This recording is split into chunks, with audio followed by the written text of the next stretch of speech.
Éric Zemmour, bonjour. Bonjour. Nous vous recevons pour une chaîne internet qui s'appelle Thinkerview. Est-ce que vous pouvez vous présenter succinctement ? Je m'appelle Éric Zemmour. J'ai 63 ans. Je suis né à Montreuil, en Seine-Saint-Denis, le 31 août 1958, d'une famille qui venait d'Algérie, qui était donc de la grande famille Pied-Noir. Et j'ai grandi dans la banlieue parisienne, j'ai grandi à Drancy, et puis ensuite on est venu à Paris, dans le 18e arrondissement, dans les années 70. Et puis ensuite j'ai fait Sciences Po, j'étais diplômé de Sciences Po en 79, et j'ai passé l'ENA en 80-81, j'ai été admissible, vous savez, il y a deux parties, l'écrit et l'oral. Et donc j'ai eu l'écrit, donc j'étais admissible et je n'ai pas eu l'oral. Et puis ensuite, j'ai un peu travaillé dans la publicité, mais ça ne m'a pas plu du tout. Et j'étais journaliste au Quotidien de Paris, de Philippe Tesson. Et puis ensuite, je suis passé par un an et demi à Info Matin, journal qui a disparu, qui était dirigé par André Rousselet, vous savez. Et puis je suis allé au Figaro, à 97. J'étais journaliste au Figaro, j'ai écrit des livres, d'abord des livres de journalistes politiques, un portrait de Balladur, un portrait de Chirac, puis des romans, puis des essais sur la justice, sur la droite, sur des romans, des livres d'histoire, je dirais, d'histoire de France, mais à ma façon. Mélancolie française, destin français, et puis j'ai écrit le destin français, le suicide français, qui était une analyse de ce que je considérais comme une décadence depuis 40 ans, et qui a eu un succès retentissant. Et voilà, j'ai écrit aussi mon dernier livre, La France n'a pas dit son dernier mot, est sorti en septembre. Voilà, je suis marié, j'ai 3 enfants. Toutes vos dents ? Peut-être pas, non, il doit manquer une là. Et puis, voilà, j'ai fait aussi des émissions de télévision, mais ça, les gens connaissent davantage. Donc, j'étais chez On n'est pas couché pendant 5 ans, et puis Zemmour et Nolo. Et puis, la dernière, face à l'info, les 2 ans sur CNews, avec mes amis Christine Kelly, Marc Menant, et voilà. Donc, vous nous avez dit qu'on n'avait pas beaucoup de temps avec vous. J'ai dit que 1h30, vous m'avez dit 1h30 minimum, j'ai dit 1h30 c'est bien, voilà, on peut toujours, mais voilà, ça me paraît beaucoup, c'est déjà beaucoup de temps, il me semble, mais bon. Et vous voulez rester avec moi, vous m'aimez déjà beaucoup. Je sais pas si on peut dire qu'on vous aime, mais chez nous on commence à se dérouiller qu'à partir d'1 heure. Ah oula, et moi je vais me dérouiller plus vite. Okay. Alors allez-y. On va parler politique étrangère, finance, terrorisme, hacking et pourquoi on en est arrivé là. Je vous laisse l'honneur de choisir le terrain. Allez-y, dans l'ordre, politique étrangère, comme vous voulez. Okay. C'est vous qui choisissez, moi c'est vous qui interviewez. Ok, qu'est-ce qui se passe ? Qu'est-ce qui se passe ? Ouais, qu'est-ce qui se passe ? Aujourd'hui ? Ouais. Qu'est-ce qui se passe selon Éric Zemmour ? Nous avons une situation, pour moi, qui va occuper tout le XXIe siècle, mais je n'ai pas l'impression de dire quelque chose de très original, qui est l'affrontement entre les États-Unis et la Chine, qui va dominer toute la planète pendant tout le siècle, qui a déjà commencé, mais je vous dis, vraiment, je n'ai pas l'impression de découvrir la Lune. Simplement, pour remettre dans le contexte, je pense que c'est une nouvelle ressucée d'un affrontement classique, je dirais, un double affrontement classique. D'abord, un affrontement classique, vous savez que ce professeur américain a appelé le piège de Thucydide, c'est-à-dire quand il y a une puissance déclinante et qu'une puissance montante, il est rare qu'on échappe au conflit armé. La puissance descendante étant évidemment les États-Unis, la puissance montante étant évidemment la Chine. Nous avons connu ça dans le passé. On peut dire par exemple, d'ailleurs le professeur, je crois que c'est Allison son nom, donne de multiples exemples. Moi j'en avais en tête de simples, c'est-à-dire la France de Napoléon qui contre l'Angleterre de l'époque et l'Allemagne de la fin du XIXe siècle contre l'Angleterre, puissance désormais descendante, après avoir été la puissance montante contre Napoléon. Il y a d'autres exemples, évidemment. Et je dirais, c'est doublé d'un autre classique de l'histoire géostratégique, qui est d'ailleurs la même chose que les exemples que je vous ai cités, c'est-à-dire un affrontement entre la mer et la terre, entre la puissance maritime, en l'occurrence les États-Unis, comme il y eut l'Angleterre précédemment, et la puissance terrestre, comme la Chine, comme il y eut l'Allemagne, donc en 14, et la France de Napoléon et de Louis XIV auparavant. Et cet affrontement assez classique, on peut relire tous les classiques de la géopolitique. Quelle est la clé de voûte de cet affrontement-là? Est-ce que vous pouvez le synthétiser? La mer et la terre. La mer et la terre. Je pense que c'est l'affrontement entre la mer et la terre. La clé de voûte, c'est ça. Et on pourrait même un troisième affrontement, que là, j'emprunte davantage à d'autres auteurs, comme et Huntington et René Grousset, qui est l'affrontement entre l'Orient et l'Occident. C'est-à-dire que je pense qu'il y a un troisième affrontement qui est cet affrontement entre l'Orient et l'Occident. Depuis, René Grousset dit, depuis la Grèce antique, qui affrontait la Perse, puis l'Empire romain, vous voyez, contre l'Orient, et on peut comme ça remonter le temps, et Grousset explique très bien que cet affrontement entre l'Orient et l'Occident n'a jamais cessé, et qu'à partir du 7e siècle, du 8e siècle, de l'irruption de l'islam dans le monde, l'Orient a trouvé son porte-drapeau qui est l'islam. Et il y a eu des vagues incessantes de flux et de reflux, de conquêtes et de reconquêtes et de libération. Oui. Si vous m'autorisez à vous couper. Laissez-moi finir au moins mon analyse. Allez-y. Vous avez du temps, alors profitons-en. Donc entre l'islam et la chrétienté, sur 1000 ans d'histoire, et aujourd'hui, c'est ce qui donne une connotation, encore une fois, de guerre de civilisation, que évidemment j'emprunte à Huntington. Nous avons un affrontement entre l'Orient et l'Occident qui est double. C'est-à-dire que nous avons cet affrontement entre l'Amérique et la Chine, ce que j'ai décrit tout à l'heure, et l'affrontement entre l'islam et les terres chrétiennes européennes. Cet affrontement est donc double, cet affrontement de civilisation, et évidemment, vous voyez bien qu'il n'est pas du même registre. D'un côté, il y a une volonté de la Chine de jouer avec les armes authentiques de l'hégémonie mondiale, armes économiques, armes militaires, armes, vous voyez, vraiment géostratégiques. Et puis de l'autre côté, nous avons une guerre de civilisation dans la guerre de civilisation, c'est-à-dire avec l'islam qui, après s'être libéré de la domination occidentale, qui avait commencé avec la conquête de l'Égypte par Bonaparte en 1798, désormais passe à l'offensive par la démographie, évidemment d'abord et avant tout la démographie, donc la conquête de territoire par une population islamique, et l'argent, l'influence d'autres pays, etc. Et je pense que le XXIe siècle, ça va être cet affrontement de civilisation et entre l'Orient et l'Occident, tel que je l'ai décrit depuis quelques minutes. Notre marotte, ici, c'est une de nos marottes, c'est la relation de cause à effet entre pic énergétique et terrorisme. Est-ce que vous voyez une relation de cause à effet entre pic énergétique et terrorisme? Qu'est-ce que le pic énergétique? Le pic énergétique, c'est le fait qu'il n'y ait plus de pétrole, c'est ça? Non, je ne crois pas qu'il y ait un rapport. Il y aura toujours du pétrole d'ailleurs. Hein. Mais absolument, c'est pour ça que je vous dis ça. D'abord. Et vous avez l'air pas très familier avec le sujet, donc je vais délayer mes mots. La capacité à avoir de la calorie facile, que ce soit de la calorie alimentaire ou de la calorie que vous utilisez dans votre transport, quand le gâteau se raréfie, les chevaux se battent. Quand il n'y a plus de foin dans les râteliers, les chevaux se battent. Quelles sont vos connaissances sur le pic tout, c'est-à-dire pic matériaux, pic énergétique, pic de composants?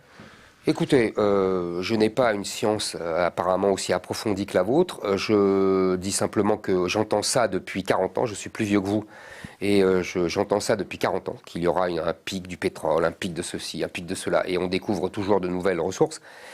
Par ailleurs... on découvre les ressources où et par qui? Par qui?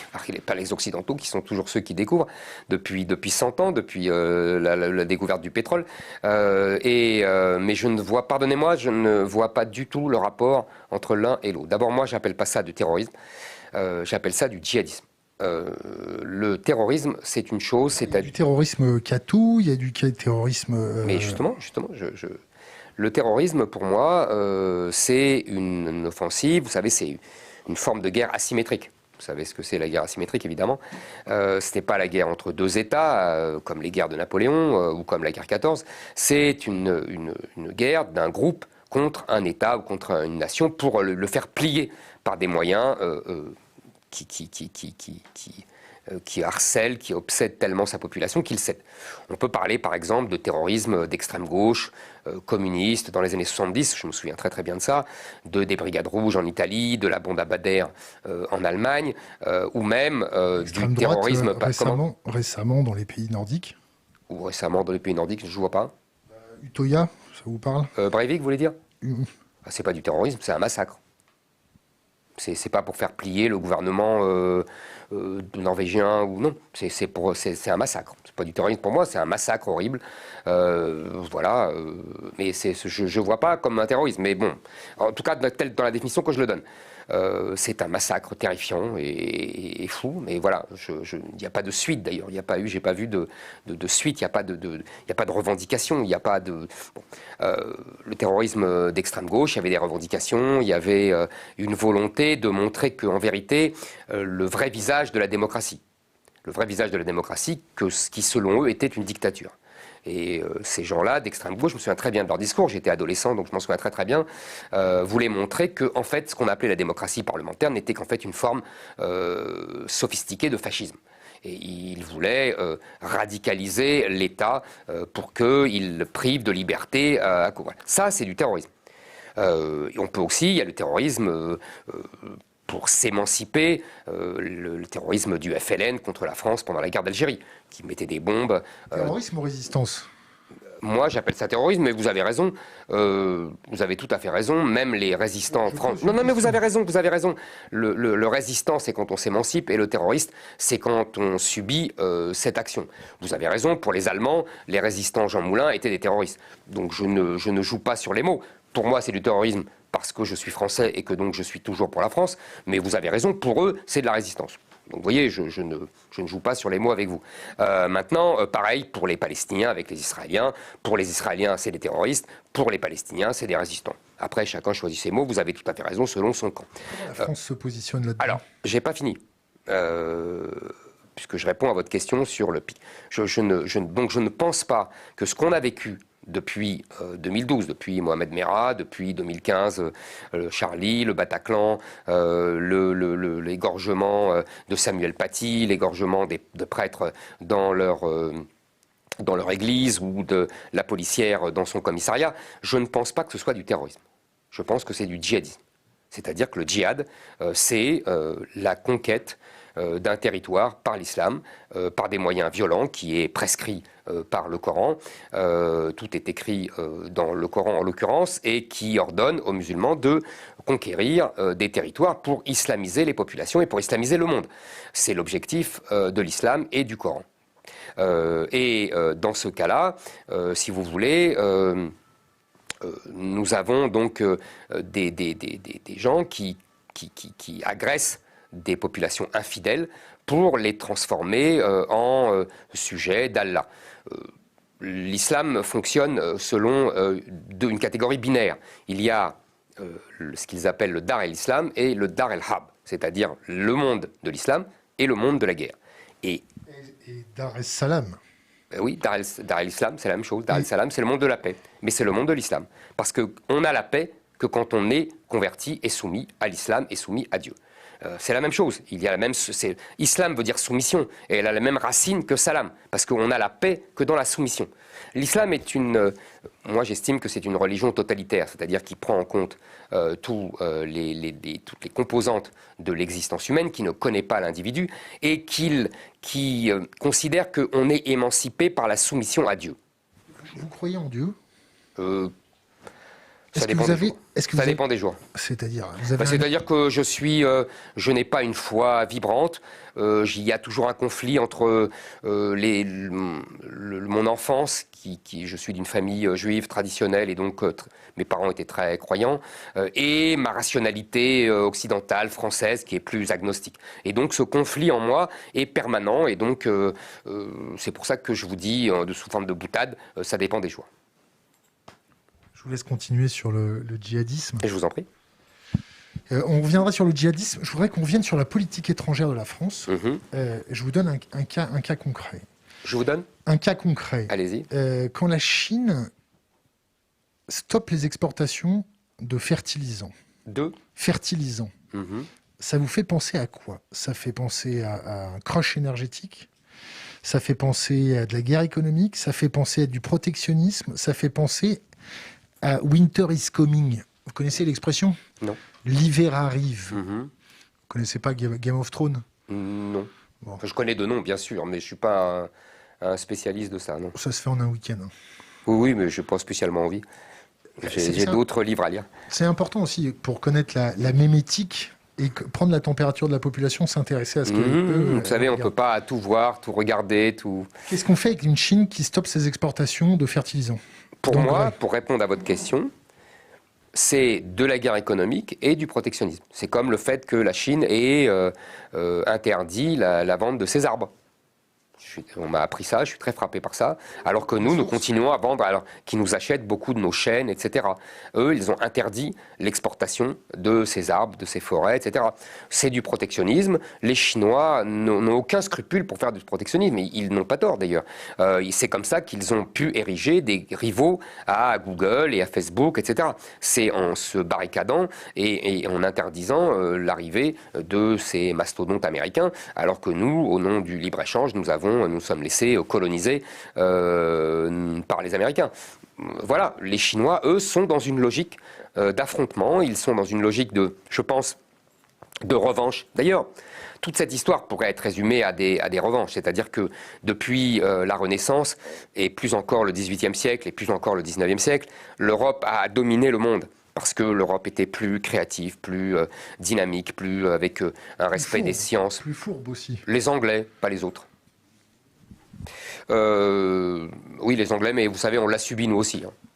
Donc l'Europe a dominé le monde et aujourd'hui il y a un besoin, une envie de revanche et de la part de l'Asie, en particulier des Chinois, mais aussi des autres, et de la part du monde musulman, qui veut prendre sa revanche sur une Europe qui a été hégémonique et donc arrogante et donc humiliante.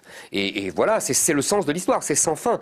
Je vous disais tout à l'heure, c'est depuis 1000 ans, flux et le reflux. Il y a comme ça des moments de flux et de reflux dans l'histoire du monde. Donc la politique de la France d'après moi, doit s'inscrire dans ce panorama global. On ne peut plus faire comme si nous étions dans les années 50, dans les années 70 ou même dans les années 20. Enfin, vous voyez, le panorama n'a plus rien à voir. Il a complètement été bouleversé selon moi, par les éléments que je vous ai donnés. La France, dans un phénomène de reflux, elle fait quoi? Alors, la population, elle fait quoi? L'industrie fait quoi? L'économie fait quoi? Et les politiques font quoi? La France est très mal en point dans ce panorama. D'abord parce qu'elle est prise évidemment par le reflux global, le reflux occidental et le reflux des pays européens. Elle est prise par le rapport de force démographique. Vous savez, je donne souvent ces chiffres parce que je le crois très parlant. En 1900, l'Europe, c'est 400 millions.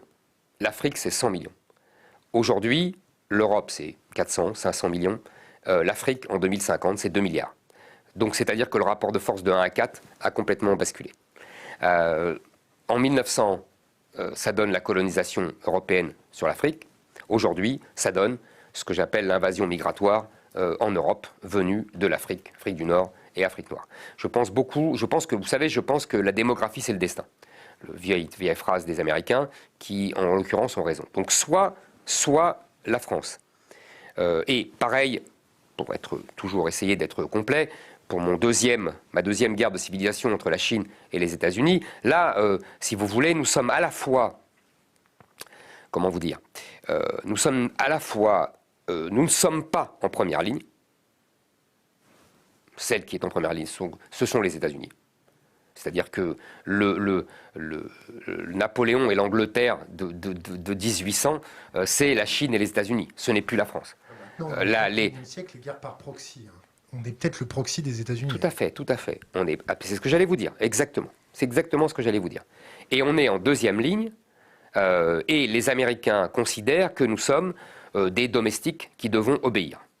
Je pense que nous devons sortir de cet état de suggestion. Je pense que nous avons un double état de suggestion. Mais ça, c'est du wishful thinking. Mais non, c'est pas du wishful thinking. Comment on fait pour sortir de l'emprise américaine sur nos services de renseignement, sur nos tech? D'abord, on voit que la CIA met un pied dans la porte des startups françaises. On fait quoi? Mais je pense effectivement, vous avez tout à fait raison. Je pense que nous devons nous défendre. C'est une question de volonté politique. Il faut effectivement organiser l'État pour se protéger. Je vous donne plusieurs exemples. D'abord, je pense qu'on sort du commandement militaire intégré de l'OTAN. Sarkozy qui nous a fait réintégrer. Absolument. Je pense que c'était une grave erreur de Nicolas Sarkozy. Et d'ailleurs... Une erreur ou une forfaiture? J'aime pas...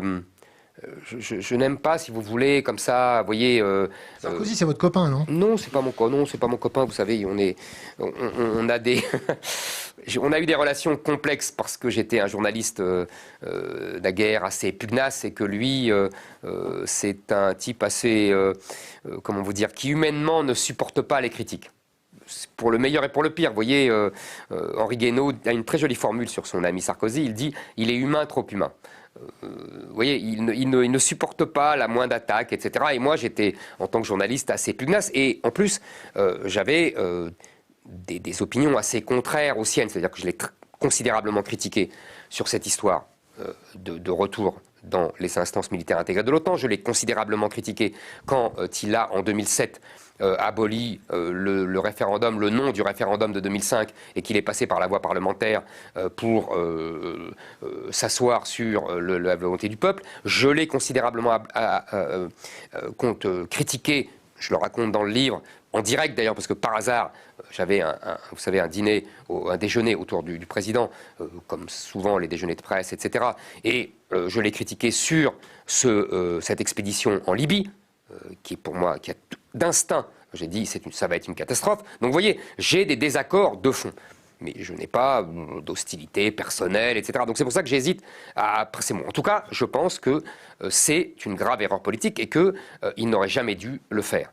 Le fait qu'il se fasse accompagner par 2 gendarmes pour aller témoigner sur les sondages de l'Élysée, c'est bien, c'est pas bien, c'est normal, c'est pas normal? Je suis... écoutez, je ne connais pas bien cette affaire, donc je ne veux pas me prononcer sur le fond de cette affaire, évidemment. Je ne sais pas ce qui s'est passé vraiment dans cette... politique se fasse accompagner par 2 gendarmes pour témoigner. Je pense qu'il y a un certain acharnement des juges contre lui. Manifestement, les juges veulent lui régler son compte, pour des raisons diverses et variées. Mais c'est votre interprétation. C'est mon interprétation, bien sûr. Ah, vous me demandez mon avis. Je le donne. Donc revenons à nos histoires qui sont plus globales, je pense, et plus intéressantes. Sarko accompagné de 2 gendarmes? Je n'aime pas, moi, quand l'image d'un ancien président de la République est... vous voyez, moi, je suis... je respecte les institutions. Je n'aime pas ça. Ça me gêne. Contre le goudron, il a quand même été président de la République. Vous voyez ce que je veux dire? Et le goudron et les plumes? Non, justement, je n'aime pas. Mais vous pouvez dire ça dans un pays où on pratique le régicide, où quand l'élite dépasse les bornes, on leur coupe la tête. Mais qui vous dit qu'on a bien fait de guillotiner le roi Louis XVI? Qui vous dit? Je ne suis pas sûr. Qui vous dit qu'on n'est pas traumatisé depuis? Vous savez, cette histoire de la Révolution, c'est un autre sujet, on pourrait en parler des heures. Je ne suis pas sûr qu'on ait bien fait.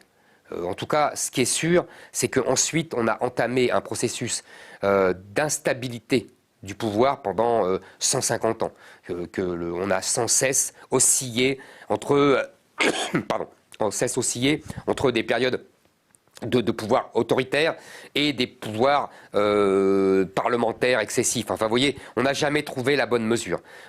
Voilà, bon, enfin bref, on ne va pas refaire cette histoire. Et le peuple français est à la fois, attention, ne vous méprenez pas sur le peuple français, il est à la fois régicide, vous avez raison, il guillotine les rois, mais en même temps, il veut un roi. Attendez, nous ne sommes pas des Suédois, qui ont un roi d'ailleurs. Nous voulons un roi élu. Vous m'autorisez une parenthèse? Je vous en prie. On a une question sur notre chat qui dit « Bonjour Thinkerview, offrir une plateforme à un ambassadeur des pires théories d'extrême droite qui a déjà beaucoup de visibilité, quelle est votre justification ?»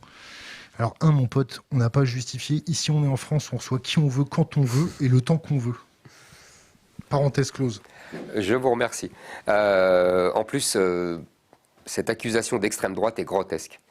Enfin bon, l'extrême droite, c'est celle qui veut renverser la République. Je ne veux pas renverser la République. À part ça, il n'y a pas d'extrême droite. Vous savez, il y a 70% des Français qui sont d'accord avec moi sur de nombreux thèmes.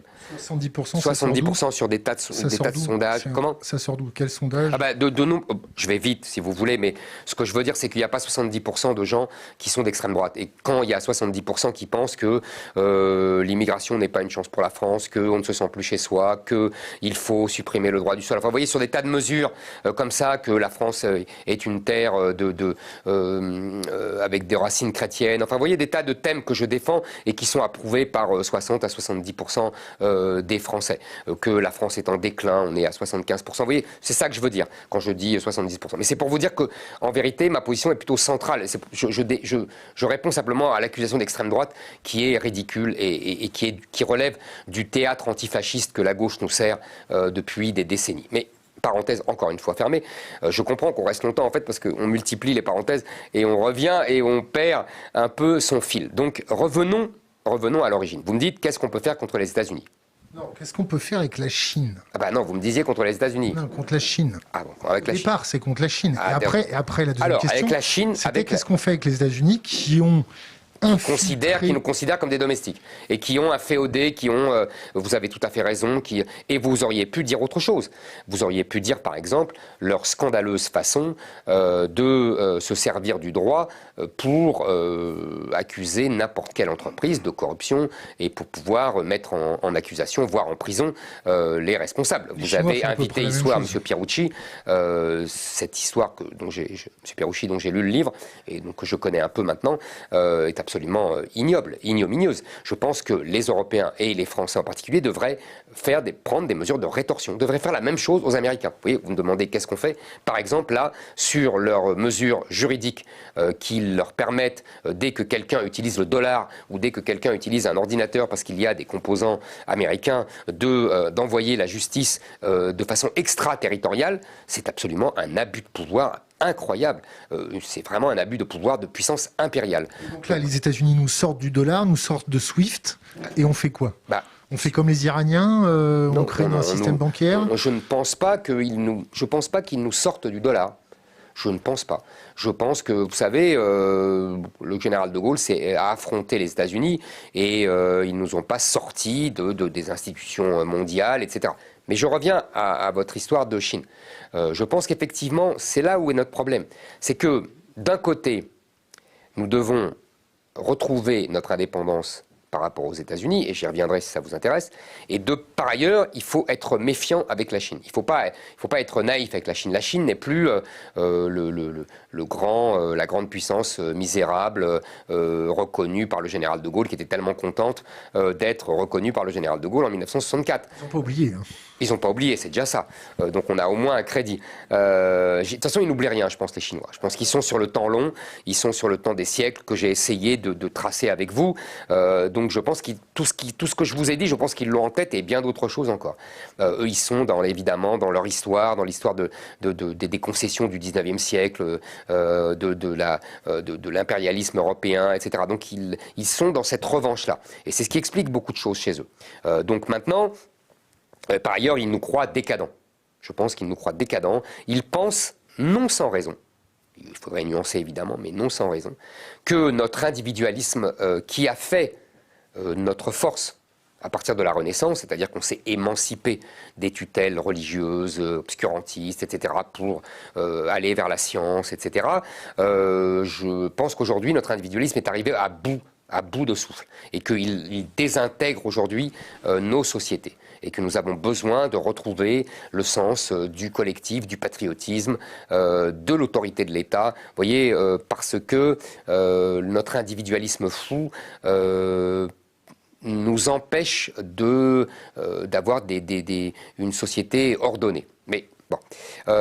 Donc revenons à la Chine. Je pense qu'il faut être méfiant, je pense qu'il ne faut pas être naïf avec les Chinois, mais nous devons essayer d'être une puissance d'équilibre.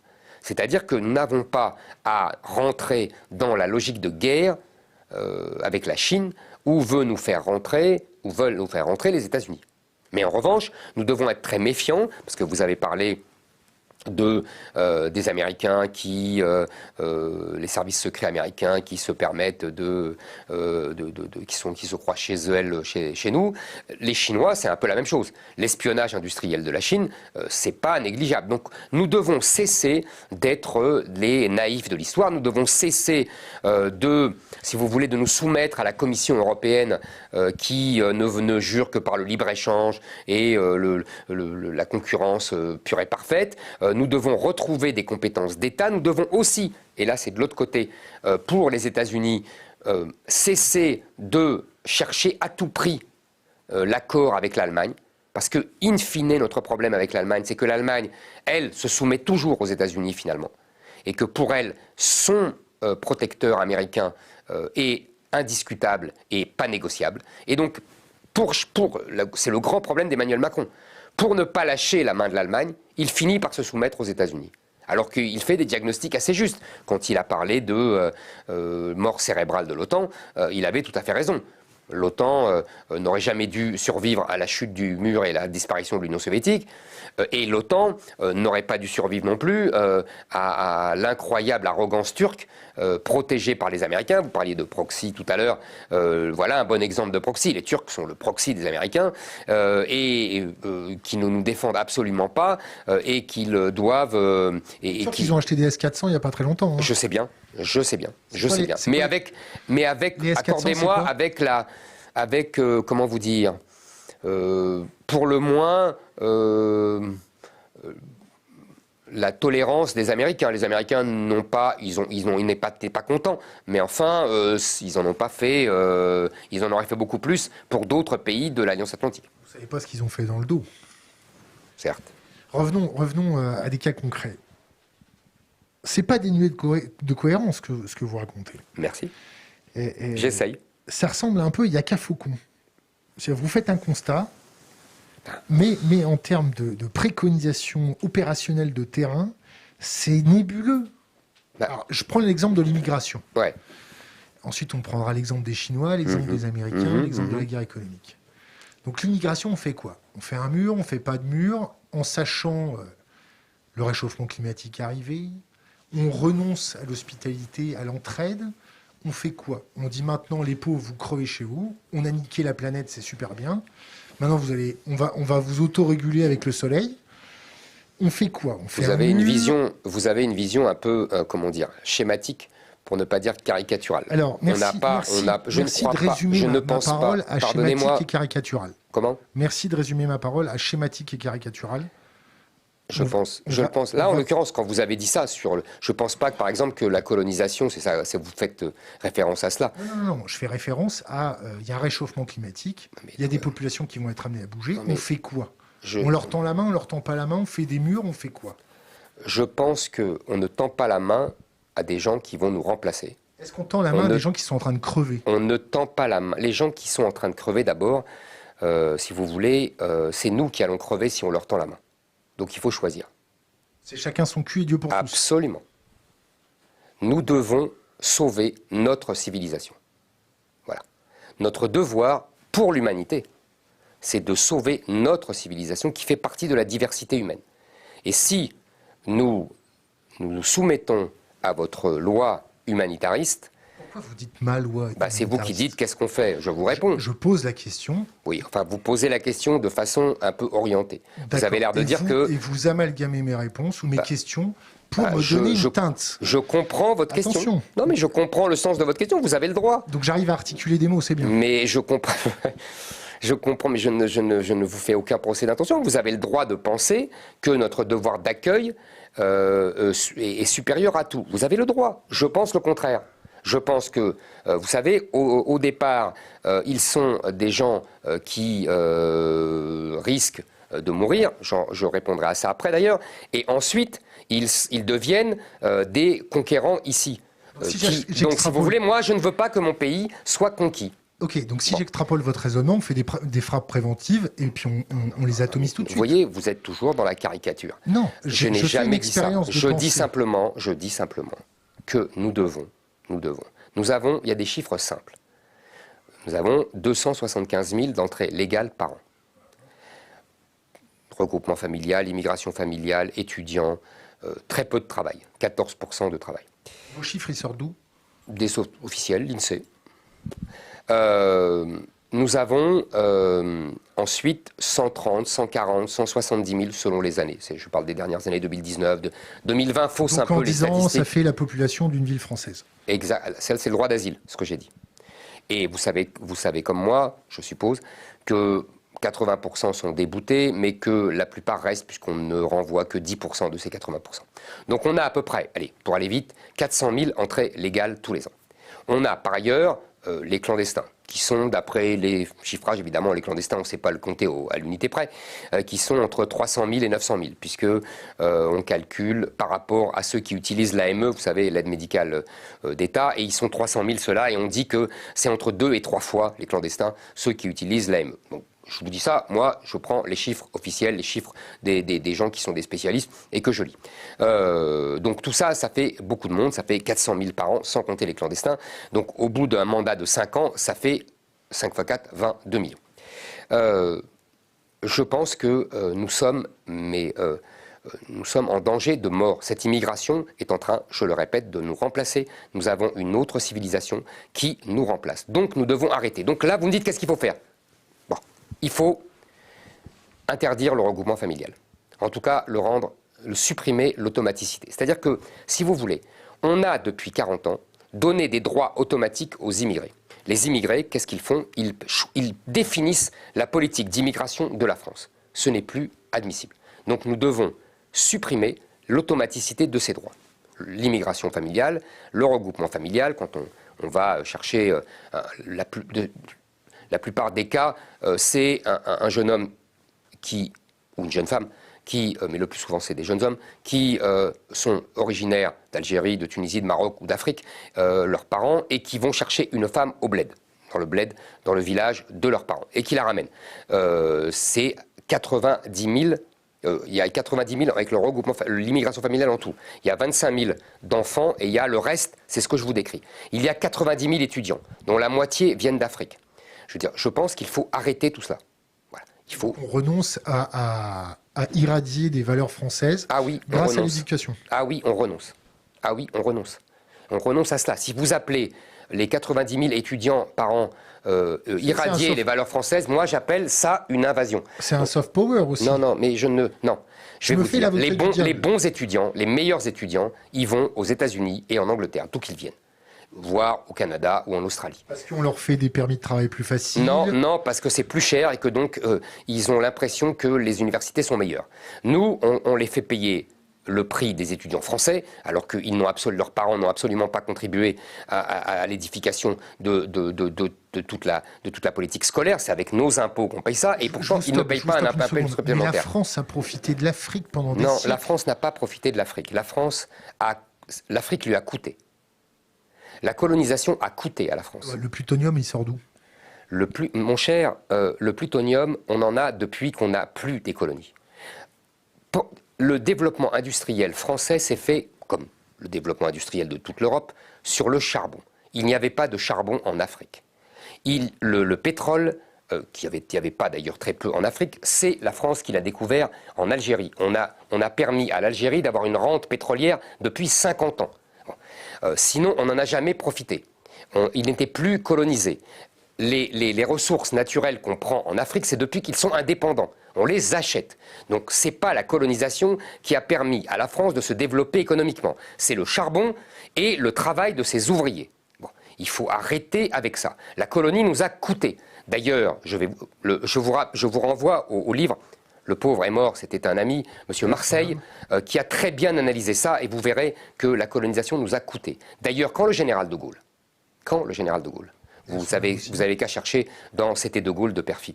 Quand le général de Gaulle donne l'indépendance à l'Algérie, il le fait d'abord parce qu'il ne veut pas, comme il dit, que son village devienne Colombey les deux mosquées. Et qu'il pense qu'il ne peut pas y avoir d'intégration des Arabes en France parce que c'est deux civilisations qui sont étrangères, ce qu'il appelle l'huile et le vinaigre.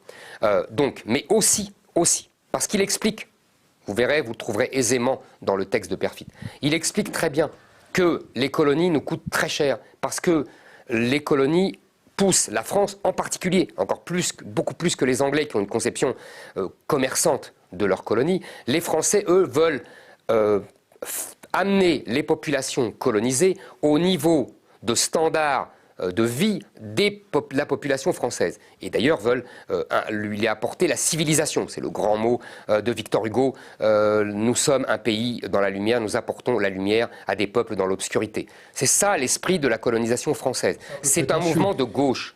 Comment ? Un peu prétentieux quand même. C'est très prétentieux. Vous avez tout à fait raison, mais c'est la France du 19e siècle. Et c'est un mouvement de gauche. Ce sont les républicains qui colonisent au nom de la civilisation. Et donc, à partir d'un certain moment, ça nous coûte trop cher. Et c'est De Gaulle a cette expression amusante. Il dit « Nous ne pouvons pas leur donner l'égalité, donc nous leur donnons la liberté, et alors bye bye ». Vous verrez, c'est écrit exactement comme ça. Pendant la guerre 39-45, oui. Les Sénégalais sont venus défendre la France. Comment ? J'ai pas entendu, excusez-moi. Pendant la guerre 39-45, les Sénégalais sont venus défendre la France. Les Sénégalais se sont battus pour la France. Mais vous savez, ce n'est pas les Sénégalais qui sont le plus morts pour la France. Ils se sont battus valeureusement, comme en 14. D'ailleurs, je suis étonné que vous ne parliez pas de 14. Laissez-moi y venir. Parce que c'est surtout en 14. Mais si vous parlez des guerres, si vous parlez de la guerre 14, effectivement, nous avons fait venir des troupes coloniales, comme on disait à l'époque. Vous auriez pu dire aussi, d'ailleurs, il n'y a pas que les Sénégalais. Le Vietnam. Il y a les Vietnamiens, oui. Il y a aussi les Maghrébins, les Tunisiens, les Marocains, les Algériens. D'ailleurs, il y a beaucoup de troupes pieds noirs, on a oublié, moi je sais parce que j'ai de la famille qui était dans ces troupes-là. Je tiens à vous dire quand même que ces troupes-là, oui, il y a eu des morts, en 17 comme pendant la guerre, 40, que ceux qui sont morts en masse, ce ne sont pas eux. Ce sont les Bretons, ce sont les Corses, qu'on a envoyé en première ligne à l'offensive de 14. Et tous ces polytechniciens, tous ces normaliens, Péguy, morts, Sabre Clair, en 14. Ce sont eux qui sont morts. Ce sont les villages avec les monuments aux morts, avec parfois tous les membres d'une famille, sur le même monument aux morts. La guerre 14, c'est ça. Et 40, on oublie toujours 40, mais en un mois, en 2 mois, il y avait le rythme de mort de la guerre 14. Il y a eu 100 000 morts. Et ce ne sont pas des troupes coloniales. Il y en avait, mais il n'y avait pas. C'était des troupes françaises de souche. Donc il faut arrêter avec ça. Oui, il y a eu des combattants, je ne disconviens nullement, il y a eu des combattants valeureux. Par exemple, je pense à Monte Cassino, les tabors marocains ont été absolument d'un courage inouï, presque hors de proportion, mais absolument admirable, d'ailleurs admiré par les soldats américains de l'époque, admiré par les soldats, et même terriblement craint par les soldats allemands. Donc vous voyez, je ne cache pas du tout cela, mais il faut arrêter de croire qu'ils ils ne sont pas sauvés la France, ils ne sont pas, c'est pas eux qu'on a mis en premier rang, tout ça est faux, c'est des légendes pour nous culpabiliser. Et je vous répète, la colonisation nous a coûté. Elle a ici et là enrichi ponctuellement quelques grands propriétaires. Encore une fois, je ne le nie pas. Mais globalement pour le pays, vous savez, je vais vous donner le dernier exemple et on passera à un autre sujet. À partir de la fin du 19e siècle, il y a un basculement économique, d'ailleurs, qui va provoquer, entre autres, la guerre 14. C'est que les Allemands commencent à devenir une énorme puissance industrielle, qu'ils en profitent exactement comme les Chinois aujourd'hui pour devenir une énorme puissance militaire, avec en plus des Chinois à la tradition militaire prussienne, et qui fait vraiment craindre aux Anglais. Il fait vraiment craindre aux Anglais que leur leadership va être contesté, et effectivement, il l'est. Mais l'Allemagne n'a pas de colonies. À l'époque, les pays qui n'ont pas de colonies vont se développer beaucoup plus vite économiquement que les pays qui en ont. En vérité, les colonies ont été un poids pour les pays qui ont été colonisateurs. Vous savez pourquoi la France a colonisé? Parce que après la défaite de Napoléon, elle était, si vous voulez, en manque d'un rôle mondial. Et qu'elle voulait garder son statut de grande puissance. Et qu'elle avait été abaissée par sa défaite à Waterloo, qu'elle n'avait plus son empire magnifique. Ça, c'est un empire magnifique, c'est-à-dire l'empire européen, c'est-à-dire l'Italie du Nord, l'Allemagne rhénane, la Belgique, les Pays-Bas. Ça, c'était un empire qui faisait la grandeur de la France. Donc, elle a trouvé un pis-aller qui était les colonies en Afrique. Mais très, très vite, et à l'extrême droite, pour reprendre l'expression, et à l'extrême gauche, il y a des gens qui disent « vous êtes fous, ça va nous coûter trop cher ».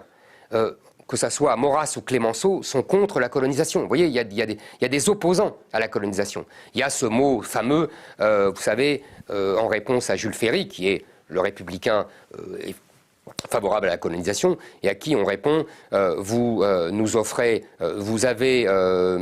avons deux sœurs qui sont perdues, c'est l'Alsace et la Lorraine, perdues devant l'Allemagne, et vous nous offrez 40 domestiques. C'était l'esprit de l'époque. Et vous voyez, donc, il ne faut pas croire, la colonisation, c'est pas ça qui a fait la richesse de la France. Merci pour ce petit cours d'histoire avec votre prisme de lecture. Revenons à maintenant. Allez-y. Mais c'est maintenant, puisque vous avez compris que... Alors là, je me permets une phrase. Vous avez compris que votre lecture de la colonisation qui a permis d'enrichir la France est le fondement de toute l'argumentaire décolonial pour exiger de la France repentance et rémunération sonnante et trébuchante et privilèges à la population qui est issue de ces colonies. Alors, à titre d'information, vous êtes à milieu de ma perception sur la situation de la colonie en France. Mais bon, passons. Bah, écoutez, alors vous jouez bien, alors c'est bien, bravo. Non, on remet son micro. Ah, pardon. Ouais, la petite pastille derrière la veste. Derrière la veste. Non, le blanc derrière la veste. Derrière la veste. Voilà. Et par... Ah, c'est aimanté. Voilà. Et là, on pose le micro dessus. On pose le micro. Ça tient tout seul. Vas-y. Ah, non, je vous envoie un technicien tout de suite pour remettre le micro. Excusez-moi, je suis pas très doué. Donc, pendant que les gens peuvent encore m'écouter, maintenant, on a le GIEC qui nous annonce des zones inhabitables en Asie, en Afrique, en Europe, aux États-Unis, en Amérique du Sud, en Amérique du Nord. Ça va créer énormément de mouvements de population. On fait quoi? Je vous répète, on ne les reçoit pas. On fait comme les Australiens, on ferme Exactement. On fait comme les Australiens, on fait comme les Japonais. On ne prend plus de droit d'asile que quelques cas individuels des combattants de la liberté. On arrête le regroupement familial, on arrête l'immigration, on expulse tous les clandestins, on arrête de les soigner gratuitement avec l'AME, on arrête de les recevoir dans nos universités pour 3 fois rien, on arrête tout ça. Et en plus, on va plus loin, on expulse leurs délinquants étrangers et on enlève la nationalité française à tous les binationaux qui sont des délinquants. Et on les expulse aussi. C'est-à-dire qu'on arrête, on arrête tout. On tend vers l'immigration zéro. Ok, et si les pays d'origine les refusent, on fait quoi? Si les pays les refusent, on supprime l'aide au développement des pays qui les refusent. Ok. Est-ce qu'on construit un mur? On ne construit pas un mur parce qu'il y a des frontières énormes en France. On fait simplement pour envisager une police militarisée des frontières qui fait respecter les frontières. Et on suspend Schengen jusqu'à nouvel ordre tant que les frontières européennes ne sont pas vraiment sécurisées, ce qui risque de prendre du temps vu la mentalité immigrationniste de la Commission de Bruxelles qui relaye avec le Parlement européen les attaques contre Frontex, alors que Frontex essaye vraiment de façon modeste de renvoyer quelques migrants. Oui. Revenons aux États-Unis. On s'est rendu compte avec les révélations de Snowden que la France était un gruyère pour eux, une mode de beurre. Pas seulement la France d'abord, d'ailleurs. Oui. L'Allemagne, enfin tous les pays européens. Donc on leur dit quoi? On prend leurs diplomates, d'ailleurs. On n'a même pas d'ambassadeur américain en France, on a un chargé de mission, c'est-à-dire le respect qu'ils nous portent. On fait quoi? On prend tout ce qu'il y a dans l'ambassade, on les expulse, et puis on vérifie ce qu'ils ont au dernier étage de leur ambassade. On fait quoi? Moi, je pense que, vous savez, vous avez l'air... Il ne faut pas exagérer. Les Américains ne sont pas nos ennemis. Ce sont quand même nos alliés. Donc, si vous voulez, je pense qu'on est ferme avec eux.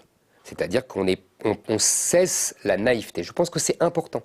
Mais la fourmi, on ne va pas rentrer dans les détails là. La fourmi, quand elle est ferme avec mon 47, elle le comprend tout de suite qu'elle ne va pas être ferme longtemps. Je n'ai pas compris, excusez-moi. La fourmi oui. qui veut être ferme avec moi, elle ne va pas être ferme contre mon 47 longtemps. Mais je pense que vous exagérez le rapport de force. Je pense qu'évidemment, les États-Unis sont plus puissants que nous, ça ne se discute pas.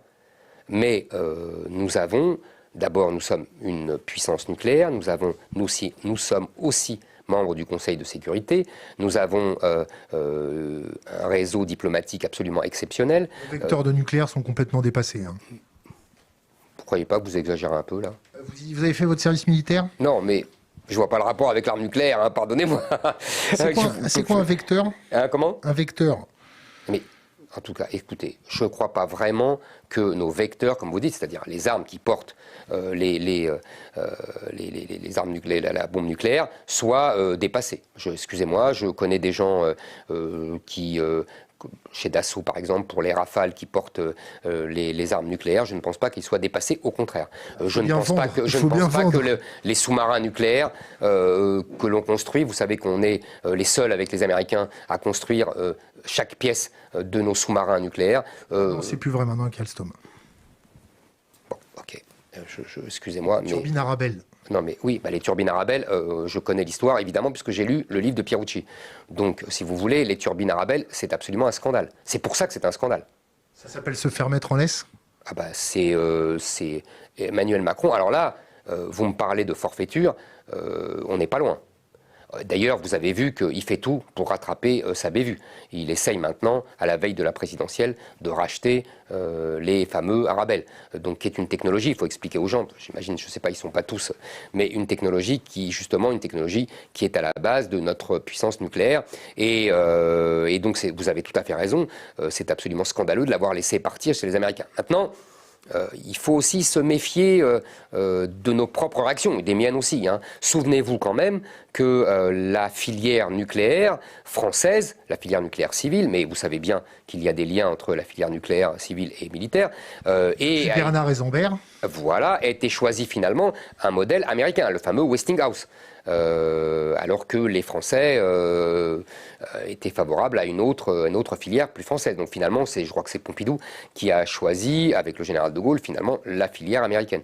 Donc vous voyez, c'est plus complexe. Mais maintenant, vous avez raison, les Américains se comportent comme des prédateurs, comme des protecteurs, en fait comme un protectorat. C'est le mot du général de Gaulle. L'OTAN, c'est un protectorat. Les États-Unis, qu'on nous considère comme les protecteurs. Et donc le protecteur fait fi de ses protégés. Donc nous devons cesser d'être des protégés. Mais je ne vais pas vous dire, là, telle mesure, là, vous me diriez vraiment, il y a qu'à Faucon. Je vous dis un état d'esprit, une philosophie. Nous devons être fermes vis-à-vis des États-Unis et nous devons cesser cette soumission. Est-ce qu'on peut être ferme? Oui, on peut être... Attendez. Allez-y. Est-ce qu'on peut être ferme quand on est devenu une puissance de moyenne impuissance? Oui, on peut être ferme. Souvenez-vous, Chirac, en 2003, a refusé la guerre en Irak. Il a été ferme, il a résisté, il a trouvé des alliés, l'Allemagne de Schröder, la Russie du début de Poutine. C'était quand les tests nucléaires français? Comment? C'était quand les tests nucléaires français? 95. Quand il a été élu en 95. Il l'a fait. Alors qu'il y avait des pressions, justement, de l'Australie et... je suppose, manipulé par les Américains derrière. Vous voyez, il l'a fait. Donc il y a possibilité de résister. Je suis désolé, bien sûr qu'on est moins fort que les Américains, je ne vais pas vous dire, mais on peut avoir des... comment dire, on peut tendre la main aux Russes. Moi, je suis tout à fait favorable à un rapprochement avec les Russes. Je suis favorable, par exemple, à ce qu'on décide, puisqu'on peut le faire solitairement en Europe, la fin des sanctions contre les Russes. Et qu'on arrête de les embêter avec la Crimée qui était russe depuis le XVIIIe siècle. C'est comme si on nous embêtait avec la Lorraine ou la Corse. C'est la même période. Vous voyez, je pense qu'il y a des moyens de faire. La France peut retrouver une politique étrangère indépendante. En tout cas, elle le doit. Et je ne dis pas que c'est facile. Hein, je ne dis pas que c'est facile, je ne dis pas que c'est aisé, je ne dis pas que, évidemment, la soumission est beaucoup plus simple, mais ce n'est pas digne de la France. Donc je pense qu'on doit, en tout cas, mettre ce cap-là. Je reviens sur l'immigration. Faisons une expérience de pensée. Le réchauffement climatique s'emballe, il y a moins de récoltes, il y a moins de nourriture sur place, il fait trop chaud, les gens tombent dans les rues comme des mouches. Ils viennent pour migrer tels des oiseaux pour retrouver des températures plus clémentes. On fait quoi? Je vous répète, d'abord je ne crois pas à votre scénario catastrophe. Je n'y crois pas. Vous avez lu le rapport du GIEC? Oui, je lis pas des centaines de pages, je n'ai pas cette prétention. Je lis, je comprends, j'essaye de comprendre ce qu'ils disent. Vous ne croyez pas au réchauffement climatique? Si, je pense qu'il y a un réchauffement climatique, mais je pense d'abord que les êtres humains s'adaptent toujours au climat, quelle que soit la situation. Deuxièmement, je vous répète que moi, je veux protéger les Français. Ok, donc on fait une expérience de pensée. Pour moi, l'immigration est devenue le danger mortel pour la France et les Français. Donc il faut arrêter. Donc quel que soit, vous savez comment Rome est tombée face aux barbares. Non mais est-ce que vous savez pourquoi? Non mais je vais vous dire pourquoi, parce que c'est la même chose. Dites-moi, Rome. Ils étaient ce qu'on appelait les barbares étaient poursuivis par les Huns. Et Gengis Khan. Exactement. Et pour des raisons humanitaires, les Romains ont ouvert le fameux mur pour laisser rentrer les barbares. Les barbares ont fini par conquérir Rome. Ouais, mais là, c'est pas des barbares. Vous savez, nous sommes tous des barbares. Hannah Arendt disait très joliment, chaque génération nouvelle est une génération de barbares que nous devons civiliser. Nous sommes tous des barbares et moi, j'ai l'habitude de dire... Peut-être plus que les autres. Mais non, c'est pas ça. J'ai l'habitude de dire, puisque je viens moi aussi du sud de la Méditerranée, et que je viens de Paris. que je suis moi-même un barbare romanisé. Et que simplement, j'ai fait le chemin des barbares romanisés. J'ai mis la toge, j'ai fait à Rome comme les Romains. Voilà. Vous parlez latin ? Non, mais parler latin, c'est rare. J'ai fait un peu de latin dans ma jeunesse, mais c'est vieux maintenant. Bon, alors bref, donc tout ça pour vous dire qu'ils peuvent émigrer ailleurs. Vous remarquerez que cette question, on ne pose pas cette question au Japon. On ne pose pas cette question à l'Australie. On ne pose pas cette question même à l'Arabie Saoudite. Moi, je vous pose cette question à vous. Mais moi, je la pose, je vous dis non. D'accord. Je vous dis, quoi qu'il arrive, je vous dis non. S'ils continuent. Mais s'ils continuent, ils se débrouilleront. Vous savez que les murs n'ont jamais arrêté des gens qui avaient faim. Mais c'est faux, ça. Ah bon? C'est faux. C'est faux. Je suis désolé de vous dire, les murs arrêtent les gens. Le mur à la frontière mexicaine a réduit l'immigration. À quel prix? Mais je m'en fous. Le prix ne sera jamais aussi élevé que la mort du peuple français. Voilà. Et pour moi, il en va de la vie et de la mort du peuple français. Voilà. C'est tout, c'est simple. Vous voyez, je suis prêt à mettre le prix. On fait quoi avec l'Europe? On sort, on fait un Brexit à la française? Non, vous savez, je pense que nous ne sommes pas l'Angleterre. Oui, parce qu'on n'est pas une île, bien vu.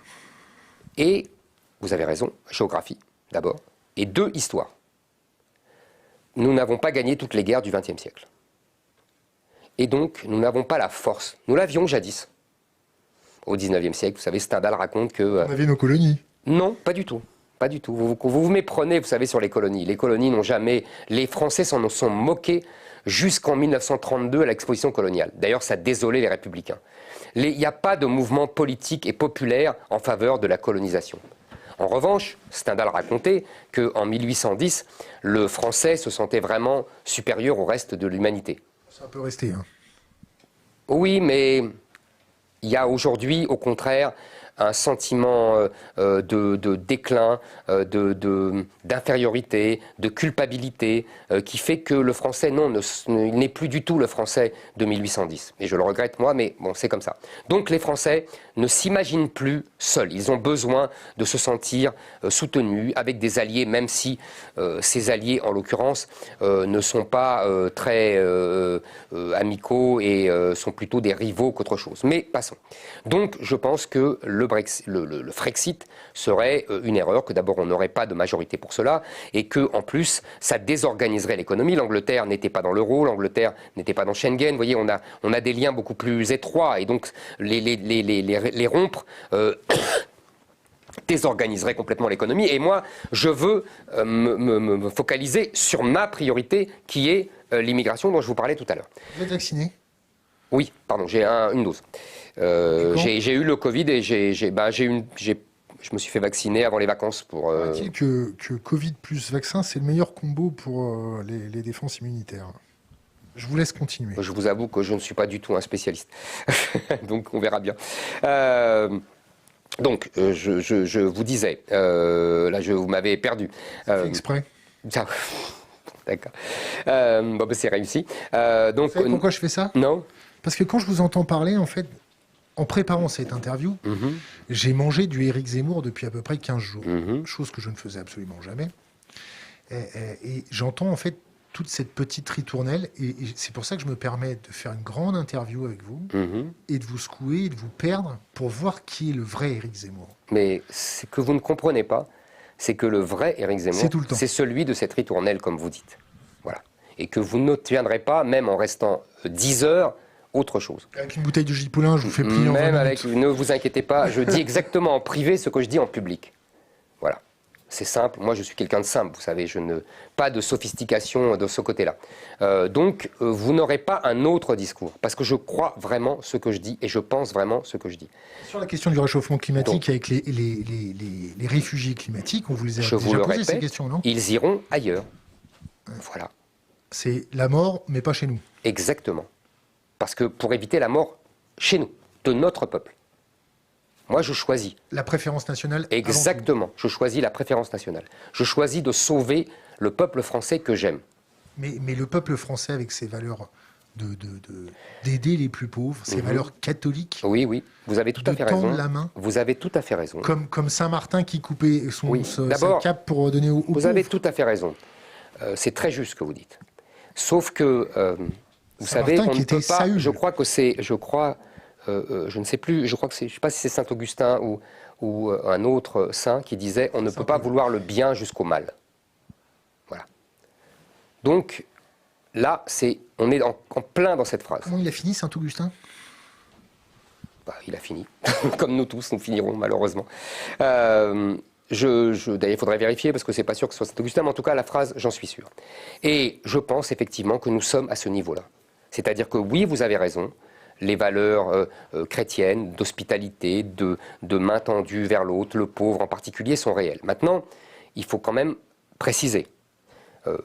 Quand on dit les valeurs d'hospitalité, quand le pape fait référence à ces valeurs-là, on nous dit toujours « vous devez accueillir l'étranger ». Vous savez, c'est une phrase qui date même de l'Ancien Testament. Parce que la part du pauvre et tout le tintouin. Absolument, et surtout accueillir l'étranger. Ça vient de l'Ancien Testament, même de Abraham, etc. Parce qu'on dit au peuple juif, vous avez été vous-même étranger en Égypte, et donc vous devez accueillir l'étranger. Mais on oublie un petit détail. C'est que dans ce cadre-là biblique de l'accueil de l'étranger, on vous dit, en gros, accueillez l'étranger et ne le trucidez pas. Bon. Mais on oublie toujours de dire qu'il repart. Il reste 1 jour, 2 jours, 3 jours, et ensuite il s'en va. Il ne reste pas des années. Il ne veut pas changer l'âme du peuple français. Il ne veut pas imposer sa loi, son Dieu et ses mœurs. L'étranger, quand il devient français, à Rome, il fait comme les Romains. Si à Rome, il ne fait pas comme les Romains, il est un colonisateur. Le Gaulois. Le Gaulois a fait comme les Romains. Ouais. Nous sommes devenus la civilisation gallo-romaine. Oui, gallo-romaine, pardon. Voilà. Donc, si vous voulez, je n'ai aucune culpabilité. je pense effectivement, si nos valeurs chrétiennes deviennent un danger, nous devons d'abord penser à notre survie et à la survie du peuple français. Il faut supprimer les valeurs chrétiennes. Non, il ne faut pas supprimer les valeurs chrétiennes, il faut au contraire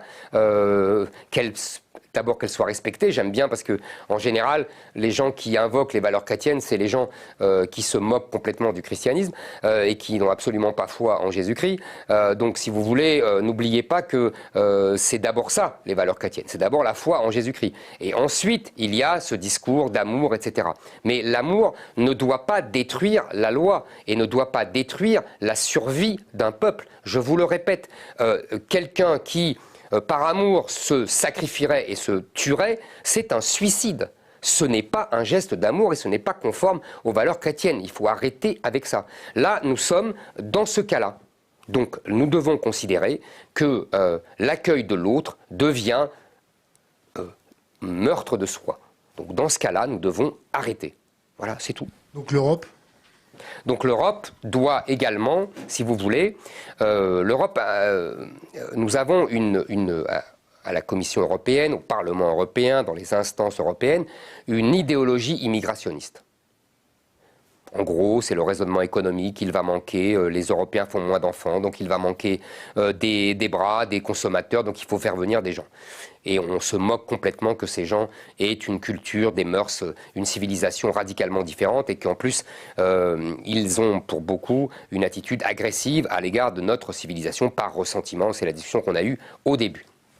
Donc, je pense que nous devons dire à la Commission européenne, nous devons dire au Parlement européen, nous devons dire aux juges européens, qu'ils soient Cour de justice ou Cour européenne des droits de l'homme, que nous considérons qu'il en va de la survie de la France et que donc nous ferons qu'à notre tête.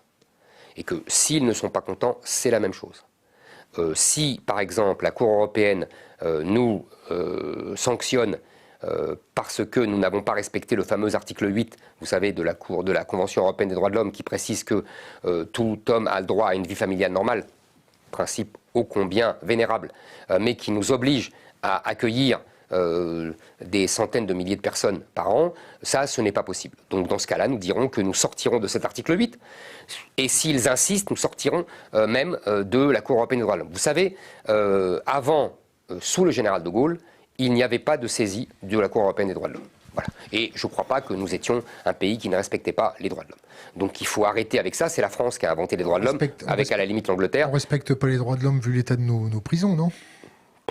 Écoutez, je ne pense pas que l'état de nos prisons est dû au fait que simplement, comme nous avons effectivement accueilli des millions d'étrangers et qu'il y a une énorme surdélinquance de ces populations, nous sommes submergés.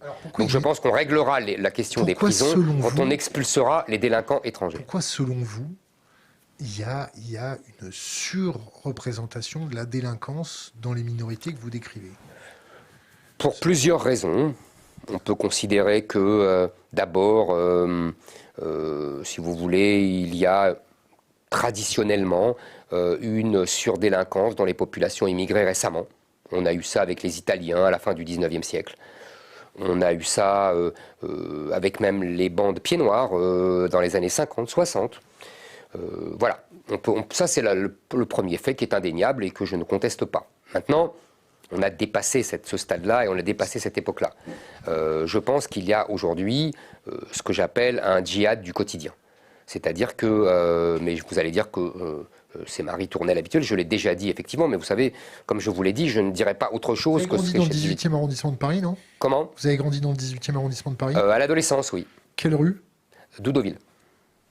Une rue qui descend du métro Château-Rouge. Rue Le Thor, vous connaissez ? Le Thor. Ah non, je ne connais pas, c'est où ? C'est le cœur même du 18e. C'est vers quelle rue ? C'est juste en face de la porte de Clignancourt. Ah, je connais très bien. Je ne connais pas cette rue. Mais moi, j'étais plutôt à Château-Rouge, vous voyez, un peu plus loin de Clignancourt. J'allais pas souvent à Clignancourt. J'étais plus près de Porte de la Chapelle. Ah, pas trop. Vous voyez, entre Barbès et la Porte de la Chapelle. Il y a Château-Rouge et on descend la rue de Deauville, derrière la rue Ordener, la rue Mira, la rue Léon, vous voyez. C'était la rue Championnet. La rue Championnet, non, c'est plus vers Porte de Clignancourt, la rue Championnet. Par rapport à la piscine, c'est où ? Quelle piscine ? La piscine où c'est Championnet Sport qui utilise. Ah, mais c'est plus... Non, moi, je suis plus côté Barbès. plus près de Barbès. Donc, je vous disais, je pense que ce que j'appelle le djihad du quotidien, c'est-à-dire qu'on a vu qu'il y avait une interpénétration entre, si vous voulez, les milieux du djihadisme, les grands attentats, etc., qui étaient tous des anciens délinquants. Je pense qu'il y a, si vous voulez, une mentalité de revanche, que cette délinquance est le produit d'une volonté de revanche sur les Français qui nous ont colonisés, etc., sur les infidèles, etc., et que tous les moyens sont bons, trafic de drogue, vol, viol, et que nous devons tenir compte de cet état de fait, si vous voulez, pour prendre les mesures qui s'imposent. Je vous disais, par exemple... l'avocat du diable. Vous ne pensez pas que ces populations qui ont été parquées dans des bidonvilles, traitées comme des chiens, avec c'était quoi, en 58, il n'y avait pas des bidonvilles à côté de Paris? Ils vivaient où en Algérie? Pardonnez-moi, pourquoi ils sont venus en France? Pourquoi ils sont venus en France? Oui, pour gagner plus. Donc on les a traités comme des chiens, en leur donnant plus d'argent que chez eux. C'est ça que vous appelez traiter comme des chiens. On leur a donné du boulot. Ensuite, on a fait venir leurs femmes, leurs enfants. On avait sauvé leurs enfants, parce que c'est la médecine française qui sauvait leurs enfants. Je vous rappelle que moi, mes ancêtres étaient en Algérie, et on mourait du choléra et du typhus comme pas un. Hein? Ça tombait comme des mouches. C'était ça l'Algérie. C'était un cloaque. C'était des marais incessants, et la France a assaini tout cela. La médecine française a permis à ces gens qui étaient 2 millions d'habitants en 1830 d'être 10 millions en 1962 et 40 millions aujourd'hui. C'est ça, les appeler comme des chiens. On les a fait venir, on leur a donné les allocations familiales, on leur a permis d'aller à l'école, on leur a permis d'apprendre la langue française, la magnifique littérature française. On les a mis dans des HLM alors qu'ils vivaient dans des gourbis. C'est ça que vous appelez traiter comme des chiens. On les a remis dans des gourbis, non? Non, pas du tout. Les HLM ont été transformés par des gourbis par la population elle-même. Quand il y a une population autre, les HLM sont impeccables. Et il n'y a pas de dégradation et il n'y a pas de vol. Bon, alors arrêtez avec ça. On ne les a pas maltraités du tout. D'ailleurs, je discute avec beaucoup de Maghrébins, en particulier les Kabyles, qui le savent très bien. La France a été bonne fille et bonne mère et très généreuse. Et on ne les a pas parqués. On les a mis dans des HLM où nous étions, nous, les pieds noirs. Simplement, ce sont eux qui ont chassé les autres. Ils ont chassé les autres parce qu'ils ont été... D'abord, ils ont imposé leur mode de vie, comme là-bas, et en plus, il y a eu des bandes maghrébines qui ont commencé à faire la loi, à voler on disait à l'époque, les autoradios. C'était le vol des autoradios, ça a commencé comme ça, dans fin des années 70. Donc, moi, j'avais toute ma famille dans les banlieues. Je sais exactement ce qui s'est passé, je l'ai vu. Hein? Donc, ne me racontez pas d'histoire. On les a royalement traités, et on continue. Vous savez, aujourd'hui, je vous ai dit tout à l'heure, il y a 14% seulement d'immigration de travail. Nous sommes passés d'une immigration de travail à une immigration sans travail. Vous savez, il y a aujourd'hui 8% de chômage en France. Il y a 14% parmi la population étrangère. Il y a aujourd'hui 13% d'inactifs en France. Il y a parmi la population extra-européenne 40% d'inactifs. Ces gens-là n'ont rien à faire chez nous. Voilà. Et ne dites pas qu'on les traite mal. On leur donne un système d'assistanat incroyable, qui nous coûte, qui nous plombe la compétitivité de nos entreprises. S'ils ont eu des enfants en France, on fait quoi? On supprime le droit du sol. On fait un charter avec tout le monde? Absolument. S'ils n'ont plus de titre de séjour légal, bien sûr. D'accord. Et le pauvre gamin qui est né chez nous? Pauvre gamin qui est né chez nous, d'abord, il y en a beaucoup qui détestent la France. Vous avez remarqué. C'est parmi la jeunesse. Donc il y a un problème. Donc d'après moi, c'est qu'il est malheureux. S'il déteste la France et les Français, c'est qu'il est malheureux. Donc il sera mieux chez lui. Voilà. Chez lui, c'est pas ici. Non, c'est pas ici. La preuve, il le dit lui-même. Il dit, il n'est pas gaulois. Il n'est pas français. Quand on lui demande, il dit, je suis algérien, je suis marocain. Je comprends. Je le comprends. Vous savez, le roi du Maroc nous l'avait dit. Vous avez vu cette vidéo dans les années 80 face à Anne Sinclair. Il avait dit, les miens, parce que il disait comme Louis XIV, mes peuples, les miens ne seront jamais français, vous pourrez faire tous les efforts que vous voudrez, la civilisation est trop différente. Mais ce n'est pas mal, ce n'est pas grave, je comprends qu'on soit attaché à sa culture, à ses mœurs, à son Dieu, à sa civilisation. C'est tout à fait, mais vraiment respectable. Okay. Changeons de sujet. Je vous en prie, moi c'est vous qui me... Je suis vos sujets. L'écologie. Je fais juste un sujet comme ça ou je pose des questions plus... Et allez-y, je vous en prie. On reste sur le nucléaire, on reste pas sur le nucléaire, on continue éolien, on fait comment avec la pêche? Comme vous voulez, moi je suis tout à fait prêt à parler de nucléaire et d'éolien. La voiture électrique, pour ou contre? Voiture électrique. La voiture électrique? Oui. Vous avez votre permis de conduire? J'ai mon permis de conduire. Je conduis mal, mais j'ai mon permis de conduire. C'est quoi comme voiture?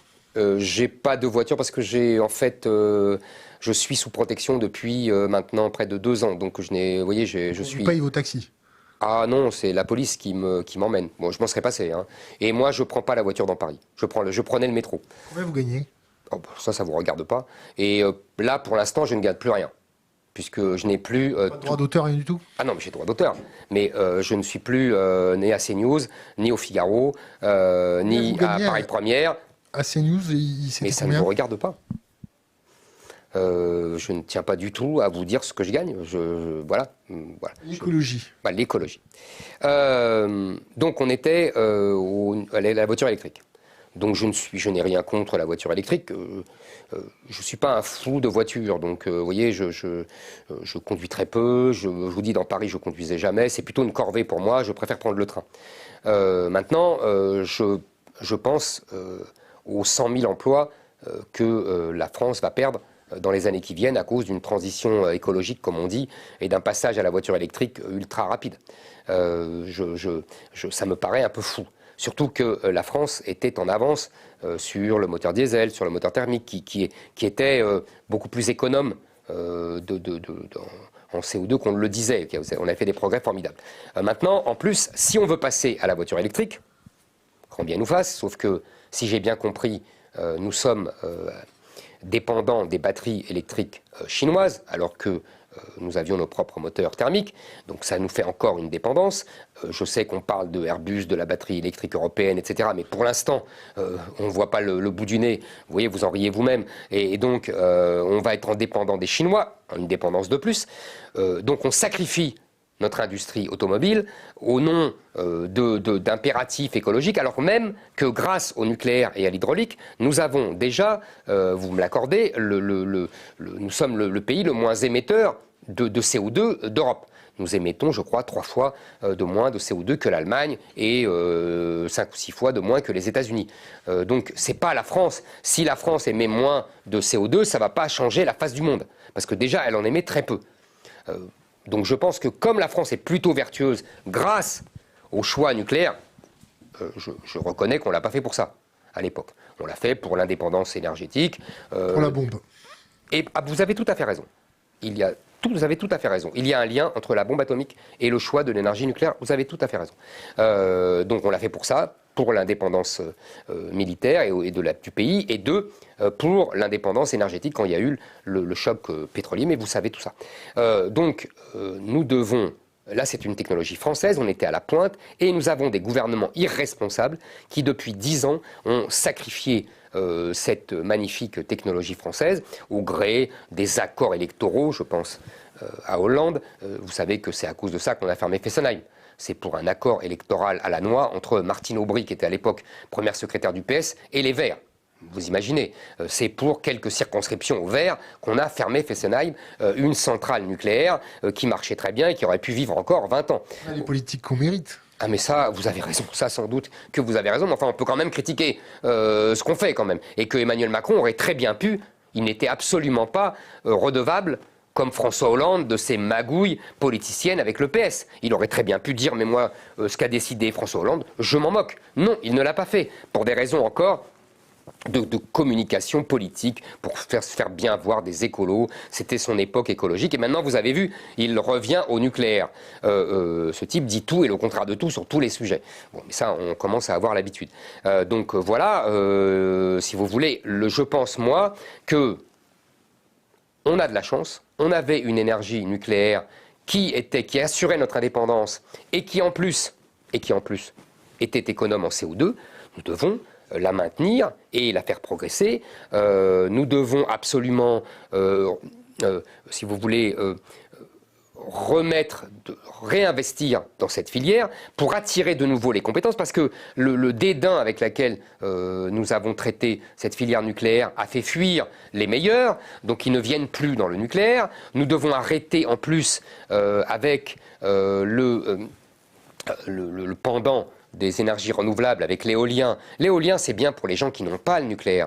L'éolien, c'est bien pour les gens qui n'ont pas d'autres énergies. Mais si vous voulez, on a vu ce qui se passait en Allemagne. Au-delà de la laideur et de l'enlaidissement des paysages, sans compter les massacres de petits oiseaux, etc., sans compter le béton énorme que l'on coule pour ces éoliennes. Leur cyclage. Exactement, l'absence de recyclage. Vous savez très bien aussi que c'est une énergie intermittente, qu'il n'y a que 25% de la capacité de production et que donc, quand il n'y a pas de vent, eh ben, on va chercher quoi? On va chercher le charbon, ce qu'ont fait les Allemands, ou alors le gaz. C'est ce qui explique en grande partie la hausse du prix du gaz aujourd'hui. Donc vous voyez, tout cela, c'est une politique de gribouille. On avait, grâce à la décision sage et vraiment intelligente de Gaulle, Pompidou et Giscard, qu'on oublie toujours, qui a fini le travail de ces centrales nucléaires. D'ailleurs, il disait à la fin de sa vie que c'était ce dont il était le plus fier dans sa carrière politique. Je pense qu'il avait raison. Donc, vous voyez, on a bazardé tout ça et on dit, ah ben non, c'est pas grave, on va la baisser à 50%. Pourquoi 50%? On n'en sait rien. Pourquoi pas 40? Pourquoi pas 30? Pourquoi pas 60? C'est comme ça, c'est arbitraire. En vérité, non, il faut absolument maintenir et préserver notre énergie nucléaire. Et d'ailleurs, je vous dis, Emmanuel Macron a été une révélation, a subi une révélation. Maintenant, il ne jure que par le nucléaire. Mais voyez, l'impréparation et un certain amateurisme. Il nous dit, ça vous a pas échappé, il nous dit on va faire des petites centrales. Hein, les petits réacteurs. Petits réacteurs, pardon. Pour faire des petites catastrophes. Il n'y a pas eu de catastrophe en France, arrêtez. Il n'y a jamais eu de catastrophe. Ça a tué moins que le charbon et que le gaz, le nucléaire. C'est pas parce qu'il y a la bombe atomique que ça va faire des catastrophes. Donc il nous dit les fameux réacteurs, les petits réacteurs, mais nous ne maîtrisons pas cette technologie. Comme nous avons négligé le nucléaire depuis 10 ans, nous ne la maîtrisons pas. J'ouvre une parenthèse. Je vous en prie. Notre complexe nucléaire avec nos 50... Vous avez jusqu'à quelle heure? Comment? Bah écoutez, on conclut là. Ça fait déjà 1h30, c'est bien. Non, ça fait 1h23. Eh ben, vous voyez. Allez-y, ne vous censurez pas. Non, mais je me censure pas, hein, c'est pour vous. Vous êtes chez vous. Exactement. Vous avez bien compris ce que c'était. Mais bien sûr, mais moi j'aime ce genre de... Vous avez vu, j'échange avec vous. Nos complexes nucléaires ne sont pas du tout protégés contre la menace terroriste. Est-ce que multiplier des petits réacteurs un peu partout, c'est pas aussi prendre des risques? C'est pas une question que je balaye du revers de main. Il y a des risques, évidemment, il y a des risques terroristes. Je pense que vous exagérez en revanche quand vous dites qu'ils ne sont pas protégés contre la menace terroriste. Ils ne sont pas protégés. Quand on voit Greenpeace capable de faire péter un drone avec des feux d'artifice à côté d'une piscine de stockage, on rigole. Moi, je vous prends un LRAC avec mes 2 copains, je vous fais péter une centrale nucléaire en 10 minutes. Il n'y a pas eu d'attentat, ça me paraît bizarre. Ou alors ils ne sont pas très malins, nos amis djihadistes. Ah, vous avez peut-être remarqué des choses, c'est bien. Question sur l'écologie. La France qui est condamnée pour sa diffusion de CO2. Ça vous fait quoi? Ni chaud, ni froid, l'État c'est nous, c'est pas nous, c'est notre faute, c'est pas notre faute, c'est l'administration. C'est pas que ça fait ni chaud, ni froid, c'est que je trouve ça absolument scandaleux. Je vous ai dit tout à l'heure, nous sommes le pays qui émet d'Europe, et le pays développé qui émet, je crois avec la Suède, si je ne dis pas de bêtises, vous vérifierez, qui émet le moins de CO2. En quoi on doit être condamné pour notre consommation de CO2, pour notre production de CO2? Ce qui est vrai, là où vous avez raison, c'est que notre faible émission de CO2 n'est pas seulement due au nucléaire. C'est aussi dû à notre désindustrialisation. C'est-à-dire que... C'est facile. Ben non, mais c'est vrai. C'est qu'on a exporté notre production. Exactement. Et donc on a exporté notre CO2. Et donc notre consommation est beaucoup plus importante en CO2 que notre production. Là, vous avez raison. C'est-à-dire qu'on peut prendre le CO2 des autres. Vous avez 1000 fois raison. On peut produire notre CO2 chez les autres. Comment? On peut produire notre CO2 chez les autres. Et c'est ce que je vous dis, absolument, c'est ce qu'on fait. Non, vous avez raison. Vous voyez, j'essaye d'être le plus honnête possible avec vous. On pourrait aussi agir sur, si vous voulez, les endroits où on utilise de l'énergie thermique, de l'énergie fossile. On pourrait, les logements, l'industrie. Vous voyez, on pourrait là faire un plan, là je suis d'accord avec vous, par exemple, pour isoler davantage les logements. Il y a des choses à faire. Okay. Vous avez fait votre service militaire? Non, j'avais des tas d'ennuis, de santé, un genou. Réformer P4? Ah non, pas P4. Non, pas du tout, je suis pas fou. J'ai pas fait le fou non plus, même si à l'époque c'était la mode. Mais vous savez, moi j'ai pas mal de maladies auto-immunes. L'incontinence marchait pas mal aussi. J'ai pas entendu, excusez-moi. Éric Zemmour avec le feu nucléaire, vous en pensez quoi? Avec le feu nucléaire? Oui. Si vous voulez, c'est le feu nucléaire nous permet de ne plus subir d'invasion comme juin 40. C'est pour ça que ça a été fait. Il faut bien comprendre que quand le général de Gaulle fait ça, il est hanté par l'invasion de juin 40. Quand Christophe Castaner vous met un taquet par rapport à ce que vous avez marqué dans un de vos bouquins par rapport aux filles dans les bus... Alors là, vous passez du coq à l'âne, c'est ce qui s'appelle passer du coq à l'âne. Mais j'admire. Quand on donne 1h23, 1h27, quand on donne 1h30, si on avait eu plus... Mais allez-y, je vous en prie. Mieux. Allez-y, je vous en prie. Mais on va essayer de faire. Allez-y, on peut gratter un quart d'heure. Je ne veux pas vous censurer, je ne veux pas vous frustrer. Je sens que là, vous. Alors, je ne suis pas frustré. Bon, c'est bien. Et deux, ça nous arrange parce qu'il y a une très bonne bouteille qui nous attend. Et alors, vous voyez, c'est parfait. Alors, allez-y. Castaner. Donc, Castaner qui vous met un taquet. Mais je vous ai répondu. Non, c'est plus sérieux pour le nucléaire. Je pense que c'est, si vous voulez, c'est ce qui fait notre statut de grande puissance. C'est ce qui permet de parler haut et fort en France, et dans le monde et surtout en Europe. D'ailleurs, c'est pour ça que nos autres partenaires européens voient ça de travers, et en particulier les Allemands. Je pense vraiment que c'est un de nos atouts. Vous savez, le philosophe allemand Sloterdijk a une formule que je trouve assez jolie et assez fine. Il dit « L'élection du président de la République au suffrage universel et la dissuasion nucléaire, c'est le sacre de Napoléon et la Grande Armée. » Il est incontestable que la dissuasion nucléaire, notre arme nucléaire, est un moyen, si vous voulez, d'imposer notre puissance en Europe. C'est pour ça que nous sommes écoutés, c'est pour ça que nous sommes entendus, et en Europe, et au Conseil de sécurité, et dans le monde. Ne croyez pas que ça soit méprisable ni négligeable. Est-ce qu'il faut faire évaluer la psychologie de notre président tous les ans? Bon, non, là, vous n'êtes pas sérieux. D'accord. Revenons au taquet de Castaner. Qu'est-ce que vous en pensez? C'est assez bête. Pourquoi c'est bête? Mais je vais vous dire pourquoi. Si vous me permettez, parce que c'est dans Le Suicide français. Je racontais, vous savez, dans Le Suicide français, je m'intéressais à tous les films, à toutes les chansons, à tout le bain culturel dans lequel on avait vécu et qui a changé nos mentalités, notre façon de vivre, etc. C'était ça le thème de ce livre qui remontait les 40 dernières années. Et j'évoque à un moment un film qui m'avait beaucoup plu dans ma jeunesse et qui est Elle court, la banlieue, 1973, qui est justement le début de la banlieue. Et donc, où on voyait, vous voyez, ça vous aurait plu, vous devriez voir ce film, parce que c'est la banlieue, mais telle que je l'ai connue moi. C'est-à-dire la banlieue avant le regroupement familial. Et donc, évidemment, il y a des conflits, il y a des incompréhensions, il y a des agacements, parce que le réseau de transport en commun n'est pas adapté à cette nouvelle population qui vient autour de Paris. Vous voyez, on voit tout ça. Il y a Marthe Keller qui joue une jeune femme et elle a une copine, elles prennent le train, le bus, donc on voit la galère, vous voyez, des banlieusards de l'époque. Et il y a une scène où le chauffeur de bus ne peut pas s'empêcher de mettre une main aux fesses à la copine de Marthe Keller. Et la copine de Marthe Keller dit « Oh, ça va ». Mais je disais, dans le livre, je dis « Il n'y a pas d'agressivité, il n'y a pas… parce que nous sommes dans une société de confiance ». Et ce Castaner dit « Mais c'est scandaleux, il monte sur ses grands chevaux, j'ai 2 filles et je ne voudrais pas que mes 2 filles se fassent mettre une main aux fesses ». C'est dérisoire et grotesque, et je vais vous dire pourquoi si vous me laissez 2 minutes, puisqu'on a le temps.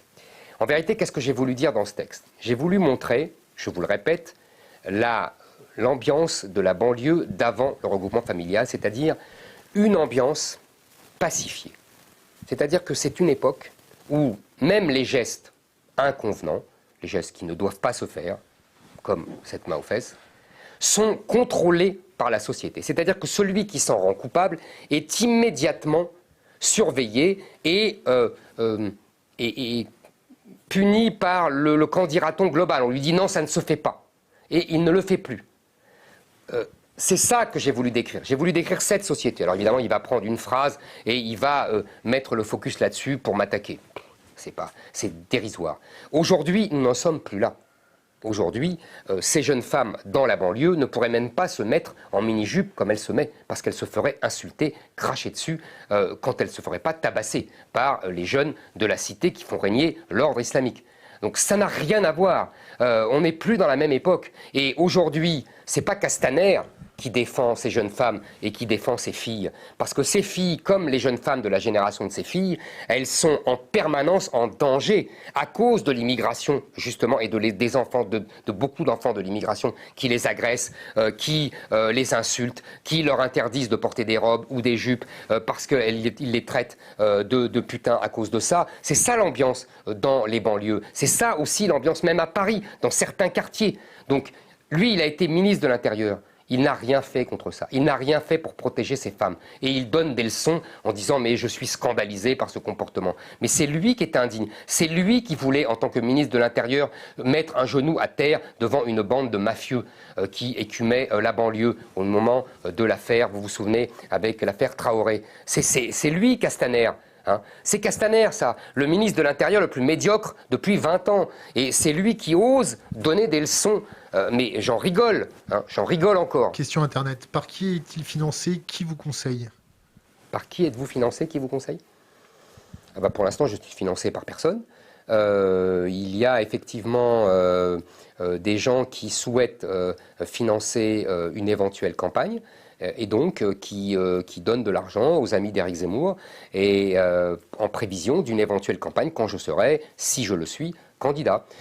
Voilà, c'est des gens divers, vous savez, on a beaucoup de petits dons, on a des gens qui donnent le maximum du plafond, c'est-à-dire 7 500 €, et on a des gens, beaucoup, qui donnent 20 €, 50 €, 10 €, voilà. Question Internet, est-ce qu'il peut développer sur le parlementaire excessif? Ah, non, oui, c'est très simple. C'est un point d'histoire en vérité. Ce que j'appelle le parlementaire excessif, c'est ce qu'on appelait en termes de droit constitutionnel le régime d'assemblée. C'est-à-dire que nous avons connu, sous la Troisième République en particulier, des assemblées toutes puissantes, des parlements tout puissants, qui bloquaient, qui renversaient les gouvernements tous les 3 mois, et qui faisaient la loi, et qui n'écoutaient plus en vérité le peuple, et qui empêchaient les gouvernements de gouverner. Voilà, c'est la Troisième République, c'est la Quatrième République. Vous êtes plutôt Marat ou Robespierre? Marat est un terroriste, pour le coup. C'est un type qui faisait des listes et qui les envoyait à la guillotine. Robespierre est si vous voulez, c'est l'ancêtre les Jacobins sont les ancêtres des totalitaires et ils ont mis en place un système complètement fou de terrorisme totalitaire pour imposer leur pouvoir à tous les autres. Mais, il y a un mais, Robespierre a été un patriote. C'est-à-dire que quand il y avait toutes les armées d'Europe qui envahissaient la France, le comité de salut public a permis de gagner la guerre et d'arrêter les troupes étrangères. Donc vous voyez, il faut distinguer. Mais évidemment, son régime est un régime tyrannique, dictatorial, sanguinaire. Je vous renvoie au livre magnifique d'Anatole France, Les dieux ont soif, qui décrit très bien l'ambiance à cette époque. Question Internet. Quelle est la place de l'environnement dans son discours? Pour lui, allons-nous vers un effondrement écologique, de biodiversité? Et j'en profite pour envoyer une autre question. Concernant l'approvisionnement, la sécurité alimentaire de la France. Un vrai sujet. Je vous laisse commencer par ce que vous voulez. Non, mais si vous voulez, je ne crois pas à l'effondrement de la planète, à l'effondrement climatique. En tout cas, je ne pense pas que la France soit responsable de ça. Et je ne pense pas que le fait que la France... croire à un effondrement et que le fait que la France soit responsable. Croire en plus à l'effondrement, je n'ai pas la compétence pour savoir si ça va arriver ou pas. Je n'ai pas la compétence scientifique. Et je pense, en l'occurrence, moi, vous savez, j'ai l'habitude de dire ça aux écologistes. Eux, ils ont beaucoup d'ambition. Ils veulent sauver la planète. Moi, je veux sauver la France. Et en l'occurrence, je pense que le sujet majeur pour la France, c'est l'immigration et l'identité de la France. Et je pense que pour le climat, la France n'a en vérité qu'un rôle marginal dans cette histoire. Donc il ne faut pas battre sa coulpe, il faut que les Américains et les Chinois commencent. Par ailleurs, pour la sécurité alimentaire, en revanche... 6 minutes, il y a votre conseillère qui nous tape à la porte, là. On continue encore combien de temps? Eh bien, 5 minutes, on finit. D'accord. Alors, si on finit, 3 livres pour notre communauté, vous avez 3 livres à conseiller? Ah, que je peux vous conseiller, moi? Oui. Alors là, très vite, Les Mémoires d'Outre-Tombe de Chateaubriand. Les Mémoires d'Outre-Tombe de Chateaubriand. Illusion perdue de Balzac. Alors, si je peux, un grand livre, mais historique, qui est L'origine de la France contemporaine de Taine. Si vous voulez un roman, je dirais La Semaine Sainte d'Aragon. Un conseil pour les jeunes générations, une bouteille à la mer. Un conseil pour les jeunes générations, défendez votre identité, défendez votre culture. Le peuple français a été un très grand peuple, il est un très grand peuple avec une très grande histoire. Notre rôle, notre responsabilité, votre rôle, votre responsabilité, puisque vous me demandez de parler aux jeunes, c'est de perpétuer cette histoire glorieuse et magnifique, cette culture admirable. La prochaine fois, s'il y a une prochaine fois, il n'y a pas de limite de temps chez nous. J'avais bien compris. Ben, là, vous avez mis des limites. Là, c'est moi qui mets la limite. Oui. Faut savoir, vous savez, il faut savoir terminer. Vous savez, vous connaissez le mot de Thorez. Il faut savoir terminer une grève. Donc, il faut savoir terminer une émission. D'accord. Allez. Allez, bonne soirée. Merci. Merci à vous.